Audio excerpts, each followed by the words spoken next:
हे पार्थ, जो चले गए वो तो चले गए, और ज्ञानी तो न जाने वालों का शोक करते हैं और ना ही उनका जो नहीं गए।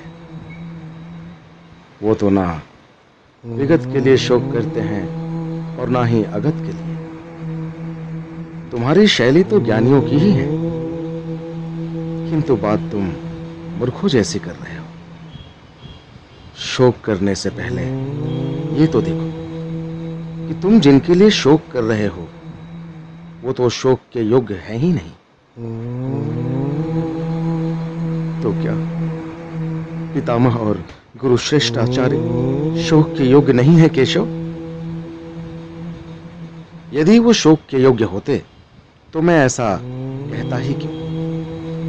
पार्थ, तुम इस सत्य को समझ लो कि मूल तत्व शरीर नहीं आत्मा है, और मृत्यु उसकी यात्रा का अंत भी नहीं है, क्योंकि उसकी यात्रा तो अनंत है। मृत्यु तो केवल एक पड़ाव है, केवल एक पड़ाव। सांस का अंत पवन का अंत नहीं है।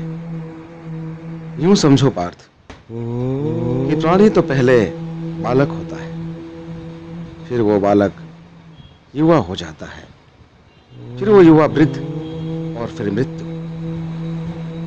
किंतु ये यात्रा तो शरीर की है। आत्मा तो इससे भी आगे जाती है।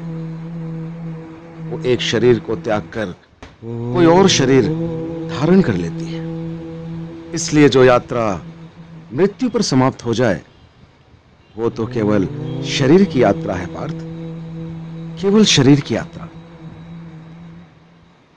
आत्मा की यात्रा तो अनंत है, और उसकी यात्रा के एक बिंदु पर शरीर पीछे छूट जाता है और यात्री आगे निकल जाता है, और वो बिल्कुल वैसे ही कोई नया शरीर पहन लेता है जैसे हम पुराना वस्त्र उतारकर नया वस्त्र पहन लेते हैं। हे पार्थ, विनाश तो आत्मा को छू ही नहीं सकती, तो फिर शोक कैसा? और किसके विनाश का? क्या वस्त्र के विनाश का? किंतु वस्त्र तो अमर नहीं होता, वो तो त्यागे जाने के लिए ही होता है। और आत्मा कभी मरती नहीं, कभी नहीं मरती। किंतु वो जो सामने खड़े, वो इस युद्ध के पश्चात सब के सब होंगे ना केशव, सब के सब होंगे ना। ये होना और ना होना क्या है पार्थ? वो समय तो कभी था ही नहीं, जब मैं नहीं था, तुम नहीं थे, या ये सारे लोग नहीं थे।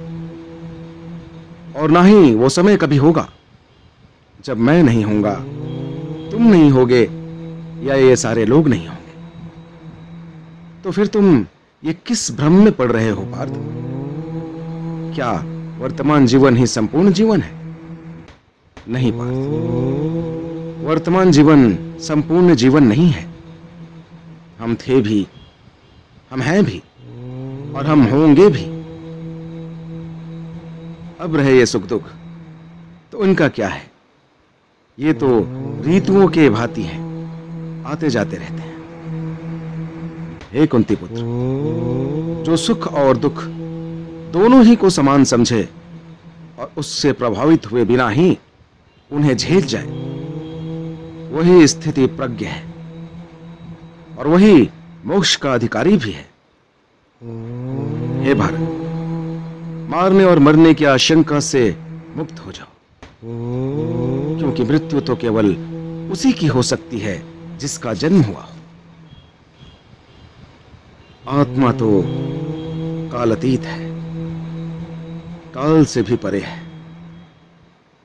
जन्म तो जीव का होता है, आत्मा का नहीं। और यदि आत्मा जन्म ही नहीं लेती तो उसकी मृत्यु कैसे हो सकती है? आत्मा तो बस है पार्थ, बस है। वो काल के दोनों तटों पर भी है, काल की धारा में भी है। वो जन्मा है, नित्य है, सनातन है, अविकारी है, अविनाशी है। इसलिए मारने या मरने के प्रश्न को लेकर चिंतित न हो। यह चिंता व्यर्थ है पार्थ, व्यर्थ है। मृत्यु तो केवल शरीर की होती है, और उसकी मृत्यु के पश्चात भी आत्मा नहीं मरती, क्योंकि शस्त्र उसे काट नहीं सकता, अग्नि उसे जला नहीं सकती, जल उसे गीला नहीं कर सकता, और वायु उसे सुखा नहीं सकती। फिर चिंता किस बात की पार्थ? फिर चिंता किस बात की?